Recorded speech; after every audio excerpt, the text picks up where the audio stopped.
பிதாவாகிய தேவனுக்கும் ஆண்டவராகிய இயேசுவுக்கும் ஆவியான தேவனுக்கும் மகிமையும் புகழும் துதியும் கொடுக்கும் நாள் இன்றைய ஆராதனை நாள்.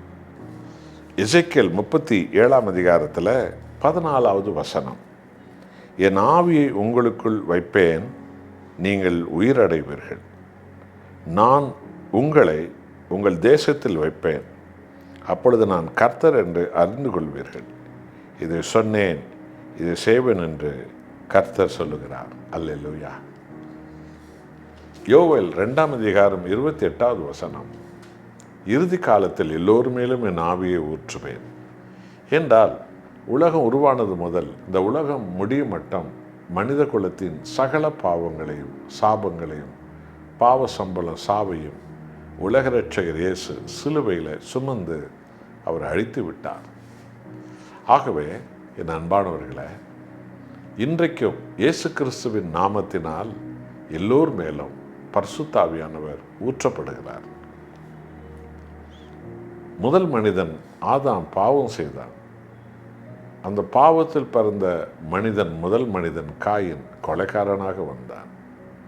அவன் பாவியாய் வந்தான். இப்படிதான் பாவம் பாவத்தை பெற்றெடுக்கிறது. இதனுடைய விளைவு ஜென்ம பாவம் என்று இன்றைக்கும் பாவிகள் ஆத்மாவில் இருக்கிறது. ஆதாம் பாவம் செய்த நாளில் அவன் ஆத்மா செத்தது. அவன் 930 வருஷம் வாழ்ந்தான். ஆனால் ஆத்மா செத்து போய் தான் இருந்தது. இன்றைக்கி நிறைய பேர் என்னமோ இருக்கிறேன், நடமாடும் பிணம் போல் இருக்கிறேன் என்றெல்லாம் சொல்லுகிறவர்களை பார்க்கலாம். பாவம் உன் ஆத்மாவை சாகடித்து விடும். இன்றைக்கும் பாவத்தில் வாழ்கிற ஆத்மா செத்து போயிருக்கும்.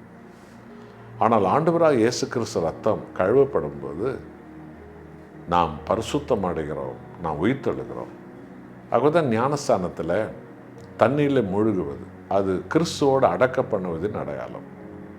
தண்ணீரிலிருந்து எழுவது அது இயேசுவோடு உயிர்த்தெழுந்ததின் அடையாளம்.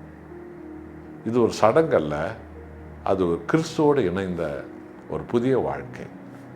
அப்பொழுது பரிசுத்த ஆவியானவர் நம்மேல் இறங்கி வருவார். இயேசு இரத்தத்தால் கழுவப்பட்ட உலகில் உள்ள எந்த ஜாதியான் மேலும் ஆவியானவர் இறங்கி வருவார். அவர்கள் உயிரடைவார்கள். அல்லேலூயா. இதான் அன்பானவர்களே, எபேசியர் 2 அதிகாரம் 1 வசனம் சொல்கிறது, அக்கிரமங்களாலும் பாவங்களாலும் செத்து போயிருந்த நம்மை இயேசு கிறிஸ்து உயிர்த்தெழ வைத்தார். இதுதான் இந்த சத்திய வசனத்தின் விளைவு. ஆகவே சபை ஆராதனையில் ஆராதிக்கும்போது இயேசு கிறிஸ்து ரத்தம் பரிசுத்த ஆவியானவர் நம்மேல் இறங்கி நம் ஆவியாத்மா சரீரத்தை கழுவுகிறார். அவருடைய வசனத்தை கேட்கும்போது ஆவியானவர் வசனத்தின் வழியாய் நம் ஆத்மாவை உயிரடை வைக்கிறார்.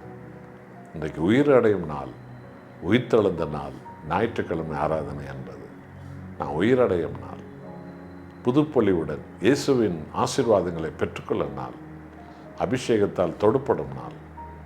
நாம் உயிரடைந்தவர்களாய் எழும்பி பிரகாசிப்போமா? அர்ப்பணிப்போம். நல்ல பிதாவே, எங்கள் ஆண்டவர் இயேசு கிறிஸ்து சிலுவையில் சிந்த இரத்தத்தால் எங்கள் அக்கிரமங்களை மன்னித்து உமது ஆவியால் எங்களை உயிரடை வைத்தீர். உமக்கு கோடி ஸ்தோத்திரம். எங்கள் இந்தியாவில் 140 கோடி மக்களுடைய பாவ கண்கள் எல்லாம் அகற்றப்படட்டும். இயேசுவின் ஆவியால் அவர்கள் உயிரடையும் அனுபவத்தை எங்கள் தேசத்துக்கு தாரும், எங்கள் சபைகளுக்கு தாரும், எங்கள் ஜனங்களுக்கு தாரும். உயிர்த்தெழுந்த வாழ்க்கை தான் கிறிஸ்தவ வாழ்க்கை. மகிமை உமக்கே. ஆசீர்வதிங்க. இயேசு நாமத்தில் பிதாவே, ஆமென்.